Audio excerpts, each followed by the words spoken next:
Hello there, and welcome to Cosmic Slumber. Tonight, once again, we are setting aside the usual 100 quiet facts and settling instead into a single long, gentle story, the kind best listened to with your eyes already closed and your blankets already pulled up warm around your shoulders. It is the story of a sleepy bear, and the strange, small worry she carried with her one particular autumn, the worry that she had somehow, quietly, forgotten how to dream. There is nothing frightening waiting in these pages. Nothing urgent needs solving before morning. It is simply a soft, unhurried tale about a bear who loved her winter sleep more than almost anything else in the world, and the good-natured friends who help her find her way back to something she thought she had lost.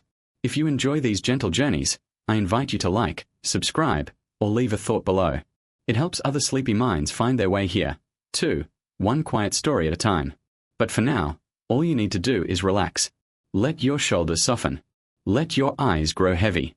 Let your breathing slow, deep and even, as we drift together into the story of the sleepy bear who forgot how to dream. Let's begin.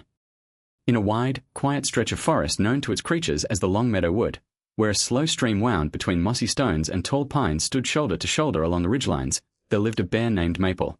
She had thick brown fur that turned faintly amber where the sunlight caught it, paws the size of dinner plates, and a gentleness to her that seemed, to every creature who knew her, entirely out of proportion to her considerable size.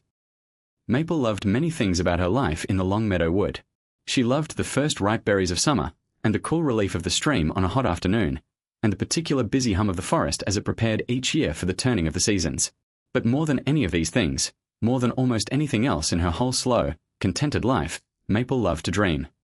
This was, admittedly, an unusual thing for a bear to love best of all, and Maple herself was not entirely sure when the fondness had first taken root. But every year, as autumn deepened and the time for her long winter sleep drew near, she found herself looking forward to it with an eagerness that had very little to do with rest itself, and a great deal to do with what waited for her once she was properly, deeply asleep. For as long as she could remember, Maple's winter dreams had been extraordinary. She dreamed of soaring over the treetops on wings she did not have while awake, gliding above the whole silver-frosted forest with the wind rushing pleasantly through her fur. She dreamed of rivers made of warm honey, and mountains that sang softly in voices like wind chimes, and conversations with long-departed relatives who felt, in the dream, every bit as warm and present as they had in life. She dreamed, some years, simply of golden summer meadows stretched out endlessly in every direction, full of a particular contented peace that seemed to follow her gently back into her waking hours each spring. The other creatures of the Long Meadow would have grown rather fond, over the years, of hearing Maple's dream stories each spring, once she emerged from her den blinking and stretching in the new season sun. She told them with such warmth and such vivid, careful detail that many of her forest friends had come to think of her winter dreaming almost as a kind of storytelling gift, a private adventure she carried through the dark months and returned each spring to share generously with everyone who cared to listen. That particular autumn, the one this story is about, Maple prepared for her winter sleep exactly as she always had. She spent long, golden weeks fattening herself on the last of the season's berries and fish from the stream's deepest pools. She lined her den, tucked into a hillside beneath the roots of an old, twisted pine, with soft dried grass and moss, gathered with the same careful patience she brought to everything in her slow, unhurried life. And as the first true chill of winter crept into the mornings, she settled herself down into her cozy den, curled her great body into its familiar sleeping shape, and let her eyes drift closed, already looking forward, as she always did, to whatever wonderful dream might be waiting for her on the other side of sleep. But that year, no dream came. Maple slept, deeply and soundly, exactly as a bear should through the long winter months. Her body rested. Her breathing slowed to its familiar wintering rhythm. But when, partway through the season, she stirred briefly from the deepest part of her sleep, the way bears sometimes do on unusually mild winter days, she found, with a small, quiet confusion, that she could remember nothing at all. No soaring flight over silver treetops. No rivers of warm honey. No familiar, beloved voices carried gently through sleep.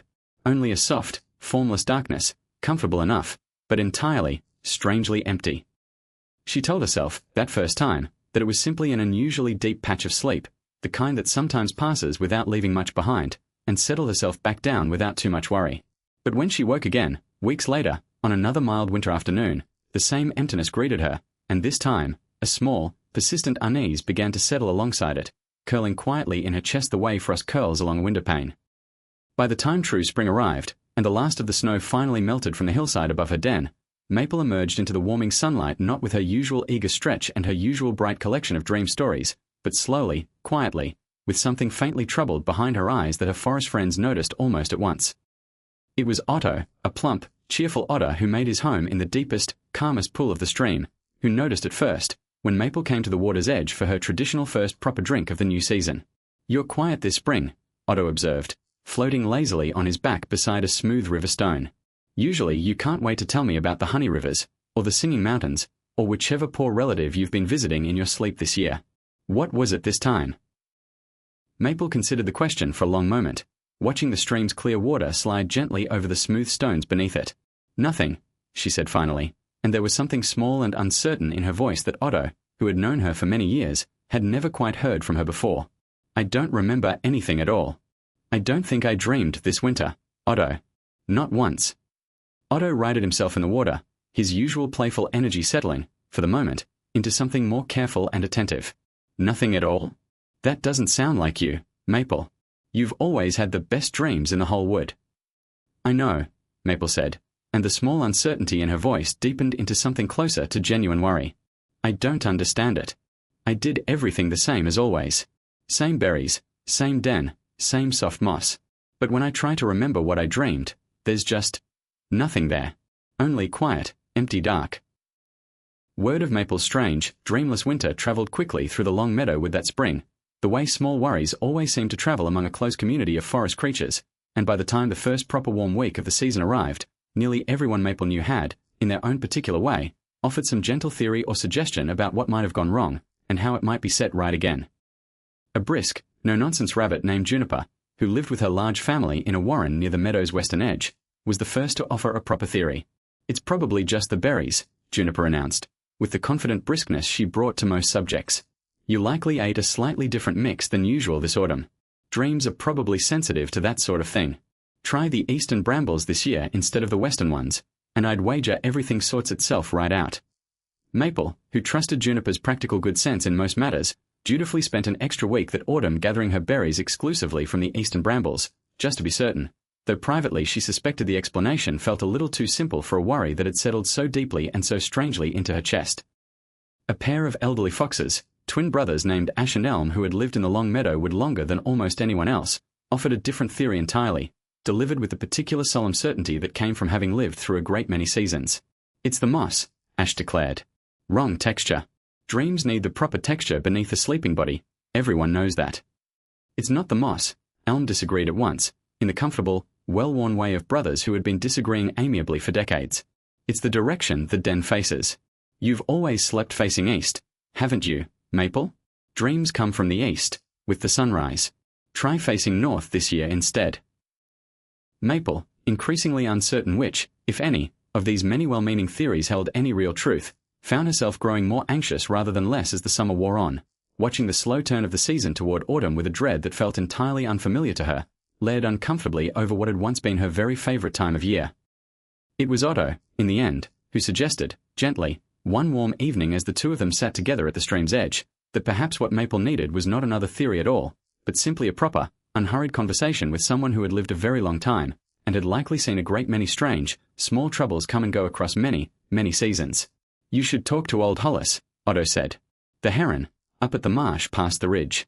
He's older than anyone else in the whole wood, older than Ash and Elm put together, probably. If anyone's seen a bear forget how to dream before, and figured out how she got it back again, it'll be him." And so, on a cool, clear morning in the last golden stretch of that troubled summer, Maple made the long, slow walk up over the ridge and down into the quiet marsh beyond it, where a tall, silver-feathered heron named Hollis stood motionless in the shallow water, exactly as he had, according to nearly every account Maple had ever heard, for as long as anyone in the long meadow wood could remember. "I wondered when you'd come," Hollis said, without turning his head, his voice slow and dry as reeds rustling in a gentle wind. "Word travels fast in a small wood, even to an old bird who mostly keeps to his marsh." Maple settled herself carefully on the marsh's grassy edge, mindful of her considerable size among the fragile reeds. "Then you've heard about my dreams. Or the lack of them, I suppose I should say." "I have," Hollis agreed. He was quiet for a long moment, watching the still water with the particular patient attention herons bring to nearly everything. "Tell me about last autumn," he said eventually. "Not the berries, or the moss, or which direction your den happened to face. Tell me about you. What kind of season was it, before you went to sleep?" Maple considered the question, surprised by its shape, since nearly everyone else who had offered a theory had asked about the practical details of her preparations rather than anything about the season itself. "Busy," she said slowly, working it out as she spoke. "Busier than usual, I think. There was a bad storm early in the autumn that knocked down half my favorite berry patch, and I spent weeks finding new ones. And I worried, more than I usually do, about having enough put away before the cold really settled in. I don't think I paused very much, if I'm honest. Not the way I usually do." Hollis nodded slowly, his long neck dipping once in the particular deliberate way that, on a heron, passed for careful consideration. "And in the years your dreams came easily," he said. "The good years, the honey rivers and the singing mountains, what kind of autumn came before those?" Maple thought back, further this time, through several golden autumns stacked one behind another in her memory, and found, to her quiet surprise, a pattern she had never once noticed before. "Slower," she said. "I always took my time, those years. I'd stop in the middle of gathering just to watch the light change on the water, or to nap in a warm patch of grass for an hour before finishing my rounds. I never worried much about whether I had enough. I just gathered what the day offered, and enjoyed the gathering itself, mostly." "There it is, then," Hollis said, with the quiet satisfaction of a creature who had, once again, watched a small forest worry untangle itself exactly the way he had expected it to. "Dreams, in my long experience, are rarely about berries or moss or which direction a den happens to face. They're built, mostly, from the small, quiet moments a creature actually lets herself notice while she's awake. A dream is only ever a kind of remembering, stitched back together while you sleep. If a season passes too quickly, too worried, too busy rushing from one task straight into the next, there's simply less of that quiet noticing left over to stitch into anything at all." Maple sat with this for a long while, watching the still marsh water reflect the pale morning sky, feeling something in her chest loosen slightly, the way a held breath loosens once it's finally released. "So I didn't lose the ability to dream," she said slowly. "I just didn't gather anything worth dreaming about." "Something like that," Hollis agreed. "The good news, of course, is that it's entirely within your power to fix, given a bit of patience. You've a whole autumn ahead of you still. Plenty of time to gather something worth dreaming about, if you're willing to slow down enough to actually notice it passing." Maple returned from the marsh that afternoon with something new settled quietly alongside her old worry. Not quite confidence yet, but something close to hope, and a plan, however uncertain, of how she might begin to test Hollis's gentle theory before the cold weather returned. She started small, the very next morning, forcing herself to pause halfway through her usual berry gathering to simply sit for a while at the edge of her favorite meadow, watching a family of quail move through the tall grass, doing nothing at all except noticing, properly, the particular gold color the morning light took on as it filtered through the swaying stalks. It felt strange at first, almost uncomfortably slow, after a whole summer of anxious hurrying, but she made herself sit with it anyway, trusting Hollis's quiet certainty more than her own gathering unease. Word of Maple's new, slower autumn routine spread through the long meadow would much as word of her troubled, dreamless winter had, and this time, rather than offering competing theories, her friends began, one by one, in their own particular ways, to help her along. Otto took to floating alongside her on quiet afternoons at the stream's edge, saying very little, simply keeping her company while she watched the light shift on the water. Juniper, whose brisk practicality had once suggested a simple fix of eastern brambles, softened her approach considerably once she understood the real shape of the trouble, and began inviting Maple to sit with her rabbit family in the evenings, watching her many kits tumble and play in the long grass, filling the quiet air with small, easy laughter that Maple found herself, gradually, properly noticing rather than merely hearing. Ash and Elm, the elderly Fox brothers, abandoned their competing theories about moss and direction entirely, and instead took to walking with Maple on her slower rounds each week, telling her their own oldest, favorite stories, about autumns from many decades past, about creatures long gone from the wood whom Maple had never known but found herself, somehow, missing gently anyway, the way you might miss a place you'd only ever heard described. And on the clear, star-scattered evenings that grew more frequent as autumn deepened, a small owl named Fennel, whom Maple had known only in passing before that particular season, took to meeting her at the edge of her hillside den just after sunset, teaching her the names of the constellations overhead, patiently, night after night, until Maple found she could pick out the wandering bear and the long river and the sleeping fox all on her own, without needing to be reminded. "You're gathering again," Hollis observed, when Maple made a second visit to the marsh in the last golden week before the cold properly settled in, his dry voice carrying the same quiet satisfaction as before. "I can see it in you. Different from last year, entirely. Heavier with the right kind of weight." "I think I understand what you meant now," Maple said, settling herself once more at the marsh's grassy edge. "It was never really about the sleeping at all, was it? It was about everything I let myself notice, beforehand."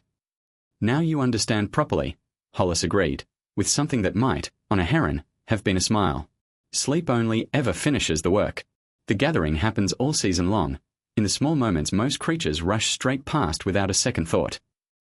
That final autumn evening before Maple settled into her den for the winter, nearly every friend she had gathered close over the preceding months made the walk up her quiet hillside to see her off properly, exactly as the long meadow had, in its own particular way, come to make into its own small tradition.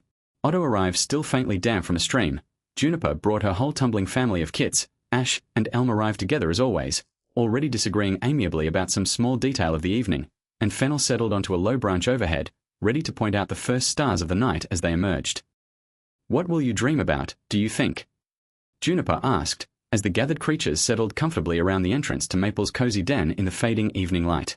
Maple considered the question slowly, thinking back over the whole rich, slow, carefully noticed autumn behind her, the gold light on the meadow grass, the easy laughter of Juniper's tumbling kits, Ash and Elm's old, warm stories, Fennel's patient, star-scattered lessons, Otto's quiet, steady company at the water's edge. "I don't know exactly," she said finally, with a small, warm smile that had been entirely absent the previous spring. "But I think, whatever it turns out to be, it'll be built from all of this. From every bit of it. And that feels like more than enough to look forward to." She curled herself into her den that evening exactly as she always had, soft moss beneath her, the last golden light of autumn fading gently outside her entrance, her friends' warm voices carrying softly on the evening air as they made their own slow way back down the hillside toward home. And as her eyes drifted closed, and her breathing slowed into its familiar wintering rhythm, Maple felt, for the first time in over a year, no worry at all waiting alongside her sleep, only a warm, quiet certainty that whatever came next would be enough. That winter, deep in her cozy den beneath the old twisted pine, Maple dreamed again.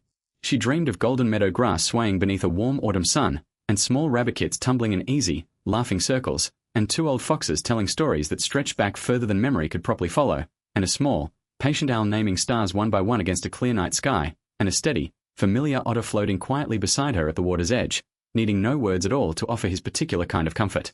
She dreamed, most of all, of noticing, properly and slowly, every small golden moment a whole patient autumn had offered her, gathered now and stitched together into something warm and whole and entirely her own. There was a particular afternoon, midway through that long, slow autumn of Maple's careful noticing, that deserves telling on its own, since it was the afternoon she came closest to abandoning the whole quiet effort entirely, and the afternoon that, in the end, taught her something even Hollis's wise words at the marsh had not quite managed to explain. It happened on a grey, drizzling day, the kind of autumn afternoon that offered very little golden light to notice at all, only a flat, damp sky and a chill wind that made even gathering the last of the season's berries feel like an unwelcome chore rather than any kind of peaceful pause. Maple had woken that morning already tired, already faintly discouraged, wondering whether the whole slow, careful noticing Hollis had suggested was really making any difference at all, or whether she had simply convinced herself of a comforting story that would, come winter, leave her exactly as dreamless as before. She trudged through her rounds that day without any of her usual pausing, gathering berries quickly and without much attention, her mind circling anxiously back, again and again, to the empty dark of the previous winter, until by early afternoon she found herself sitting heavily at the edge of the stream, considerably more discouraged than she had been in weeks, watching the grey water slide past without any of its usual sparkle.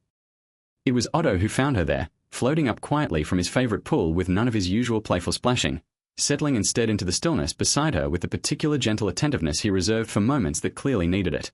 "Bad day?" he asked simply, after a while. "I don't think it's working," Maple admitted, watching the rain-dimpled water without really seeing it. "The noticing. I've been trying for weeks, and today I can't find a single golden thing worth gathering. It's just grey, and wet, and tired. What happens if I get to winter and there's still nothing there, Otto? What if slow isn't actually the answer, and I was just fooling myself into believing it was?" Otto was quiet for a long moment, considering the question with more care than his usual cheerful manner might have suggested. "Can I tell you something Hollis told me once, years ago, long before you ever came to see him about your dreams?" he asked eventually. Maple nodded, too discouraged to do much more than that. "He told me that the noticing was never supposed to mean only gathering golden, sunny moments," Otto said. "He said a good dream, a whole, honest one, needs the grey afternoons too, sitting quietly with a friend at the edge of a rain-dimpled stream, feeling discouraged together instead of alone. He said creatures who only ever notice the bright, easy moments end up with dreams that feel thin somehow, missing something real underneath all that sunshine. It's the grey days, properly noticed and properly shared, that give a dream its proper weight." Maple turned this over slowly, watching the rain continue to fall in soft, steady rings across the stream surface. "You're saying today counts too," she said, "even though nothing golden happened at all." "I'm saying this exact moment counts," Otto said. "You, discouraged and tired and unsure, and me, floating up out of my pool because I could tell, even from underwater, that you needed some quiet company. That's not nothing, Maple. That might be worth just as much, in the end, as any honey river or singing mountain you ever dreamed about before." They sat together like that for a long while, the rain falling steadily around them, neither of them saying very much more, until gradually, without either of them quite noticing the exact moment it happened, the heavy discouragement in Maple's chest began to ease, replaced by something quieter and more settled, a feeling less like sunshine and more like simply being held gently through a difficult afternoon by someone who cared enough to notice she needed it. When she rose at last to make her slow way back toward her hillside den that evening, the grey sky had not cleared, and the rain had not stopped, but something in Maple felt different all the same, lighter in a way that had little to do with weather at all. The days that followed brought Maple's careful noticing into a fuller, richer shape than it had held before that rainy afternoon with Otto. She began to notice not only the golden moments, the warm meadow light and the easy tumbling laughter of Juniper's kits, but the smaller, quieter ones too, a comfortable silence shared with a tired friend, the particular relief of finally reaching her den after a long, difficult day, even the small, ordinary satisfaction of a task simply, unremarkably finished. She mentioned this to Hollis on her third and final visit to the marsh, in the last week before the cold properly settled over the long meadow wood for good. "I thought it was only supposed to be the bright things," she told him, settling once more onto the marsh's grassy edge. "The sunlight, and the laughter, and the easy afternoons. But Otto showed me something different. On a grey day I nearly gave up on entirely." Hollis's long neck dipped in his familiar considering nod. "Otto has always understood more than he lets on, behind all that splashing," he said, with something like fondness in his dry, rustling voice. "You're right that it isn't only the bright things, Maple. A dream built from nothing but sunshine would feel thin and false the moment you tried to rest inside it. It's the whole shape of a season, properly noticed, grey days and golden ones both, shared company and quiet solitude both, that gives a dream enough real weight to hold a sleeping creature gently through a whole long winter." Maple nodded slowly, understanding now something Hollis's first, wise words at the marsh had only begun to suggest. "So I wasn't failing, on the days that felt too grey or too tired to gather anything," she said. "Those days were part of the gathering too." "Every single one of them," Hollis agreed. "Some of the most important parts, in fact, however little they might feel like it at the time." On the very last afternoon of that long, patient autumn, just a day before Maple intended to settle into her den for the winter, she made one final walk through the whole long meadow wood, not to gather berries or store away any last provisions, but simply to notice, one more time, the particular shape her home had taken across the whole rich season behind her. She stopped first at the stream, where Otto floated lazily in his favourite pool, and sat with him for a while in comfortable silence, watching the afternoon light play across the water exactly as it had on so many golden days that season, and exactly as it had on that one grey, rain-soaked afternoon that had, in its own quiet way, taught her the most. "Sleep well," Otto told her, as she finally rose to continue on her way. "And don't worry so much this time about what you'll find waiting on the other side. Whatever it is, you gathered it properly. That's the only part that was ever really up to you." She stopped next to Juniper's warren, where the rabbit kits, considerably larger now than they had been at the start of the season, tumbled and played in the last of the afternoon sun exactly as they always had, and Juniper herself, considerably softer now than her old brisk certainty about eastern brambles, simply wished her a warm winter and promised, with a small, knowing smile, to have a whole new season's worth of stories ready to share once Maple woke again in spring. She found Ash and Elm together as always, still disagreeing amiably about some small detail neither of them seemed particularly invested in resolving, and let them walk with her partway up the hillside toward her den, listening one final time to their old, warm stories, carrying the particular comfortable weight of their voices with her as she went. And as the last golden light of that final autumn afternoon began to fade toward evening, she found Fennel waiting patiently on a low branch near her den's entrance, ready, as he had been so many evenings that season, to name the first emerging stars. "The wandering bear is rising early tonight," Fennel told her, tilting his small head toward the darkening eastern sky, where a familiar scatter of stars was just beginning to emerge. "Seems a fitting sight for your last evening awake this year." Maple watched the small constellation climb slowly above the tree line, thinking of the whole long, patient season behind her, grey days and golden ones both, quiet company and solitary noticing both, every small piece of it gathered now and carried carefully with her toward whatever waited on the other side of sleep. "Thank you," she told Fennel, and then, turning to include the whole small gathering of friends who had, in their own particular ways, help her find her way back to something she had feared entirely lost. All of you. I don't think I could have gathered any of this properly, on my own. That's rather the point, isn't it? Otto said, from where he had followed her partway up the hillside, still faintly damp from the stream. Dreams built from noticing everyone else too, not just yourself. Seems like exactly the sort of dream worth having. Word of Maple's returning dreams travelled through the long meadow with it following spring even faster than word of her troubled, dreamless winter had travelled the year before, carried eagerly from creature to creature the way good news tends to spread through a close community far more quickly than worry ever does.